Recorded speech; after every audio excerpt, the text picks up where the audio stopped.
The Human Cycle by Sri Aurobindo.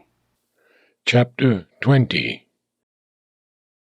The End of the Curve of Reason.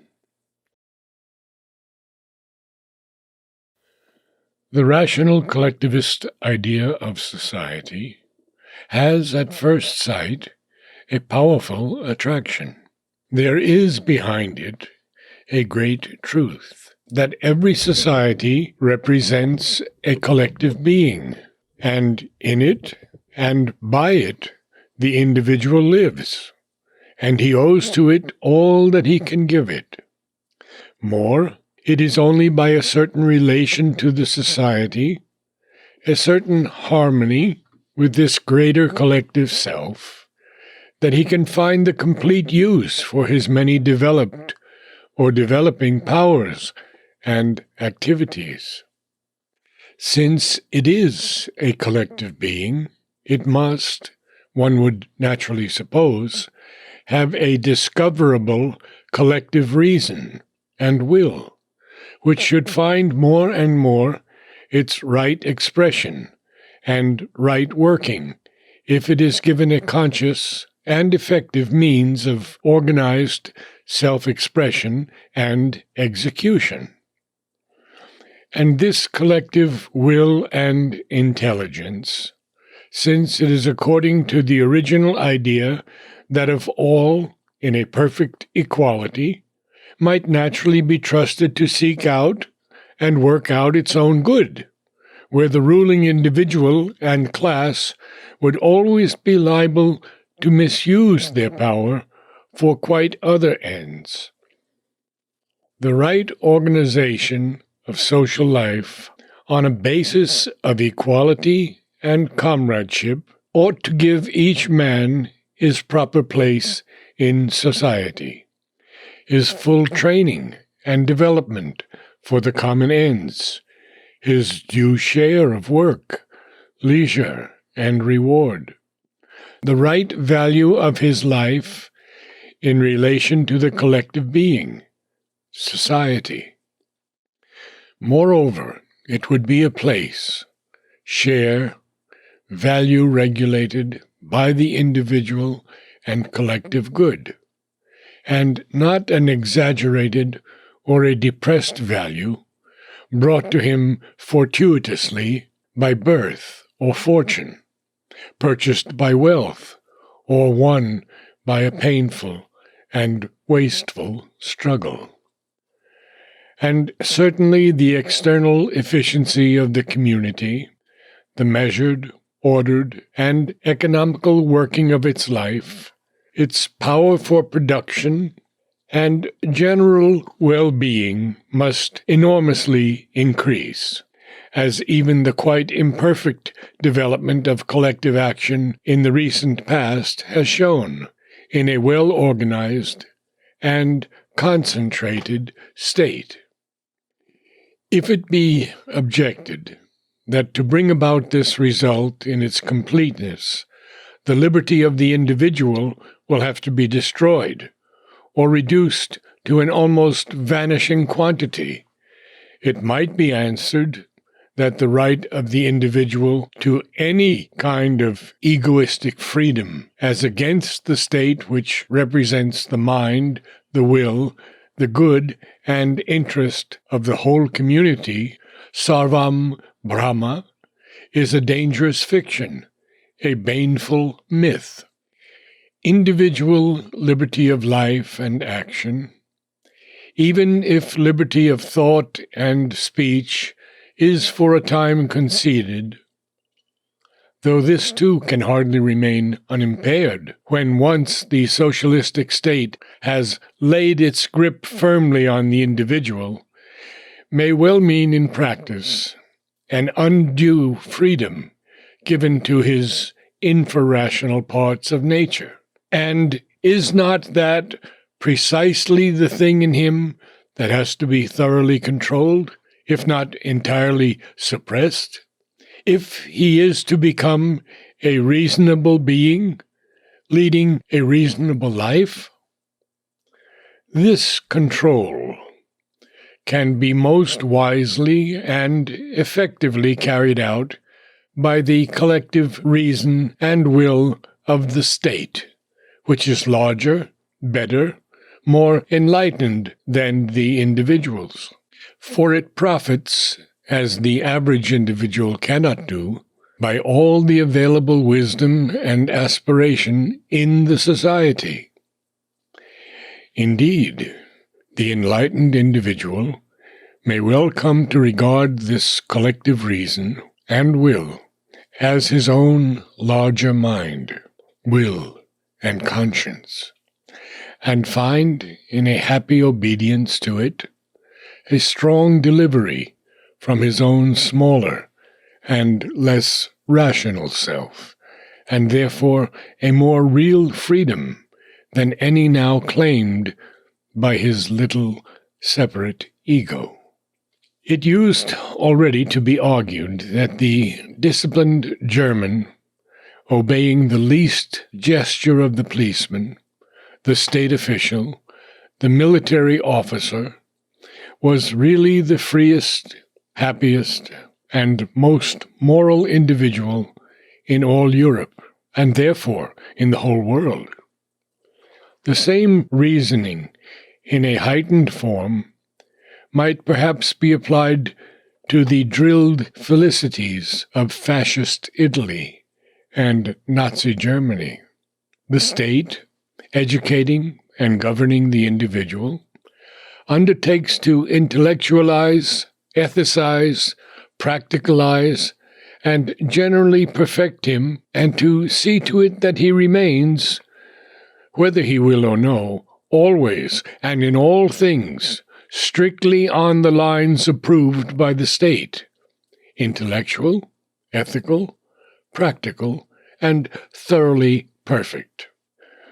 The pity of it is that this excellent theory, quite as much as the individualist theory that ran before it, is sure to stumble over a discrepancy between its set ideas and the actual facts of human nature, for it ignores the complexity of man's being and all that that complexity means, and especially it ignores the soul of man and its supreme need of freedom, of the control also of his lower members, no doubt, for that is part of the total freedom towards which he is struggling, but of a growing self-control, not a mechanical regulation by the mind and will of others.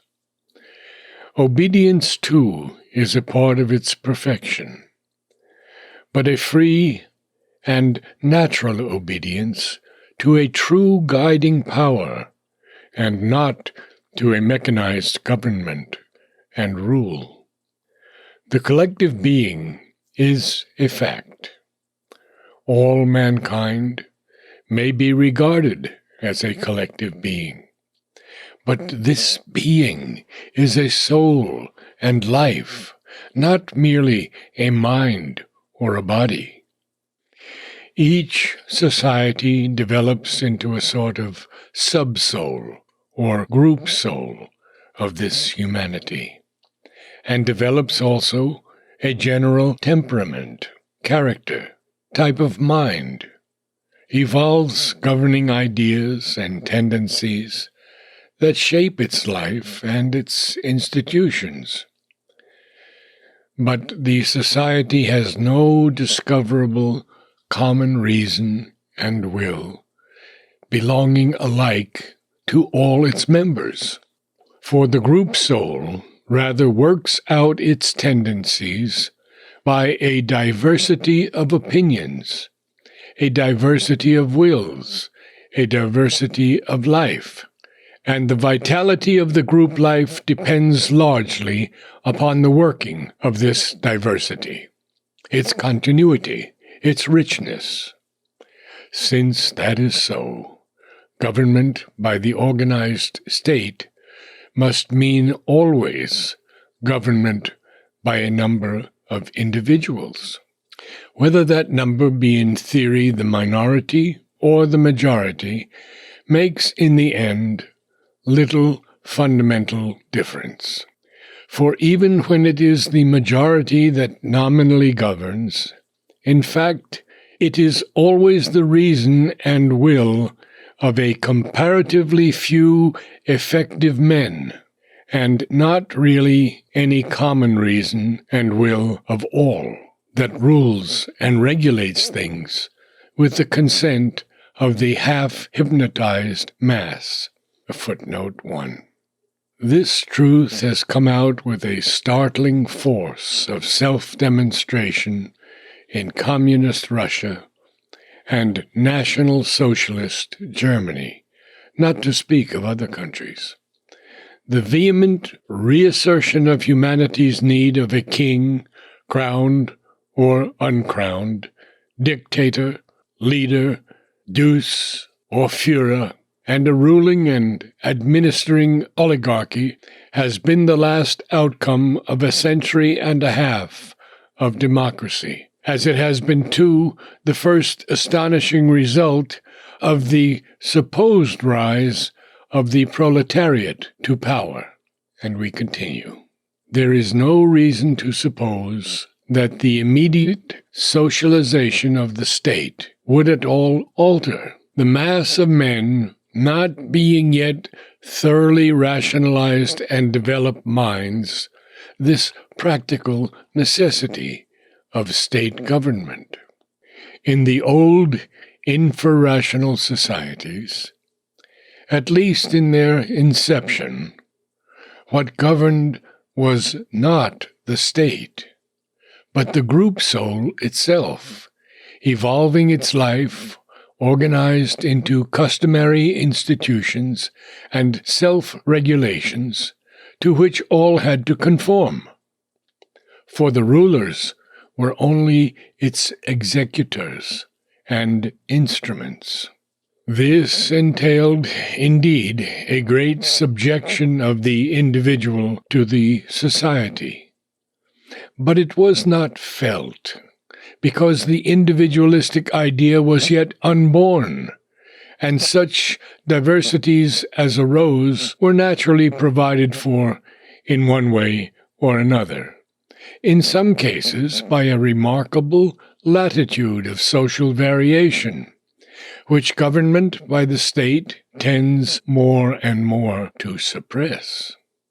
As state government develops, we have a real suppression or oppression of the minority by the majority, or the majority by the minority, of the individual by the collectivity, finally, of all by the relentless mechanism of the state. Democratic liberty tried to minimize this suppression. It left a free play for the individual and restricted as much as might be the role of the state. Collectivism goes exactly to the opposite extreme. It will leave no sufficient elbow room to the individual free will, and the more it rationalizes the individual by universal education of a highly developed kind, the more this suppression will be felt. Unless, indeed, all freedom of thought is negated, and the minds of all are forced into a single standardized way of thinking. Man needs freedom of thought and life and action in order that he may grow. Otherwise, he will remain fixed where he was, a stunted and static being. If his individual mind and reason are ill-developed, he may consent to grow, as does the infrarational mind, in the group soul, in the herd, in the mass, with that subtle, half-conscient, general evolution common to all in the lower process of nature. As he develops individual reason and will, he needs, and society must give him, room for an increasing play of individual freedom and variation, at least so far as that does not develop itself to the avoidable harm of others and of society as a whole. Given a full development and free play of the individual mind, the need of freedom will grow with the immense variation which this development must bring with it. And if only a free play in thought and reason is allowed, but the free play of the intelligent will in life and action is inhibited by the excessive regulation of the life, then an intolerable contradiction and falsity will be created. Men may bear it for a time in consideration of the great and visible new benefits of order, economic development, means of efficiency, and the scientific satisfaction of the reason, which the collectivist arrangement of society will bring. But when its benefits become a matter of course, and its defects become more and more realized and prominent, dissatisfaction and revolt are sure to set in the clearest and most vigorous minds of the society, and propagate themselves throughout the mass. This intellectual and vital dissatisfaction may very well take, under such circumstances, the form of anarchistic thought, because that thought appeals precisely to this need of free variation in the internal life and its outward expression, which will be the source of revolt. And anarchistic thought must be necessarily subversive of the socialistic order. The state can only combat it by an education adapted to its fixed forms of life, an education that will seek to drill the citizen in a fixed set of ideas, aptitudes, propensities, as was done in the old infrarational order of things, and by the suppression of freedom of speech and thinking, so as to train and compel all to be of one mind, one sentiment, one opinion, one feeling.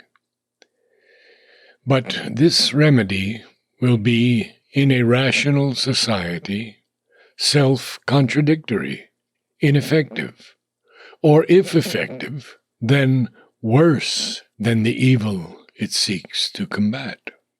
On the other hand, if from the first freedom of thought is denied, that means the end of the age of reason, and of the ideal of a rational society.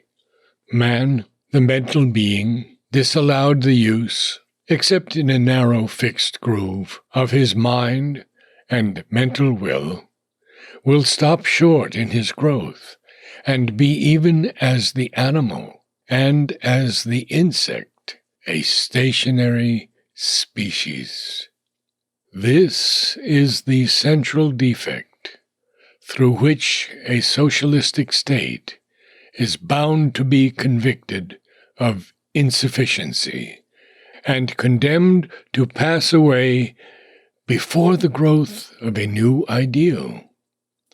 Already the pressure of the state organization on the life of the individual has reached a point at which it is ceasing to be tolerable.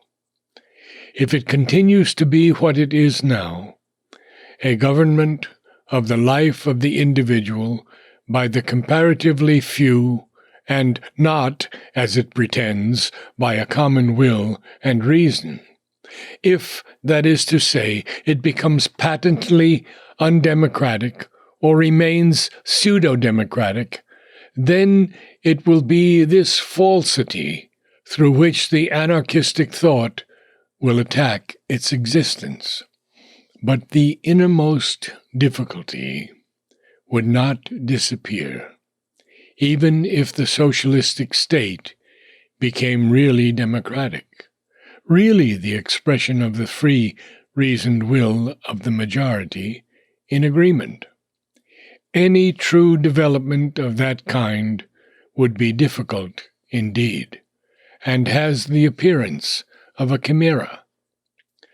For collectivism pretends to regulate life not only in its few fundamental principles and its main lines, as every organized society must tend to do, but in its details.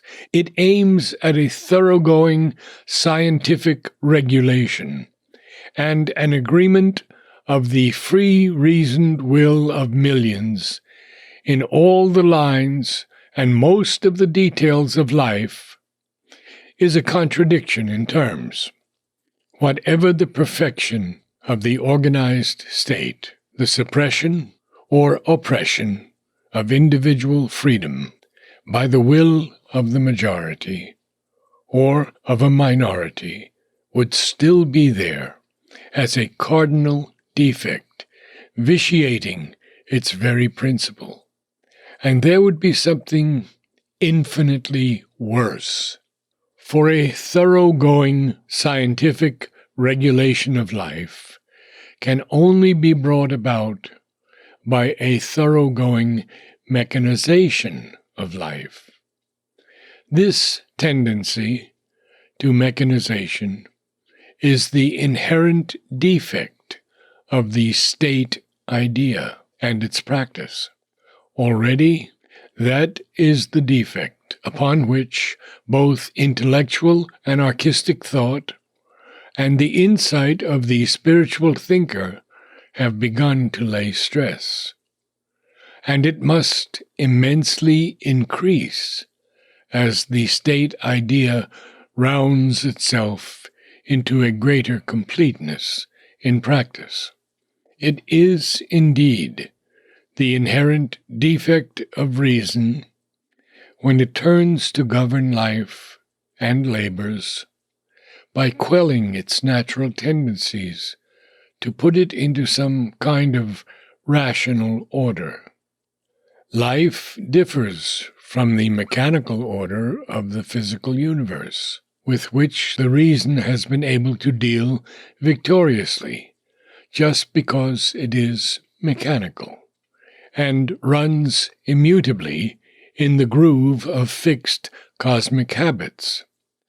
Life, on the contrary, is a mobile, progressive, and evolving force, a force that is the increasing expression of an infinite soul in creatures, and, as it progresses, becomes more and more aware of its own subtle variations, needs, diversities. The progress of life involves the development and interlocking of an immense number of things that are in conflict with each other and seem often to be absolute oppositions and contraries. To find amid these oppositions some principle or standing ground of unity, some workable lever of reconciliation, which will make possible a larger and better development on a basis of harmony and not of conflict and struggle, must be increasingly the common aim of humanity in its active life evolution. If it at all means to rise out of life's more confused, painful, and obscure movement, out of the compromises made by nature with the ignorance of the life-mind and the nescience of matter.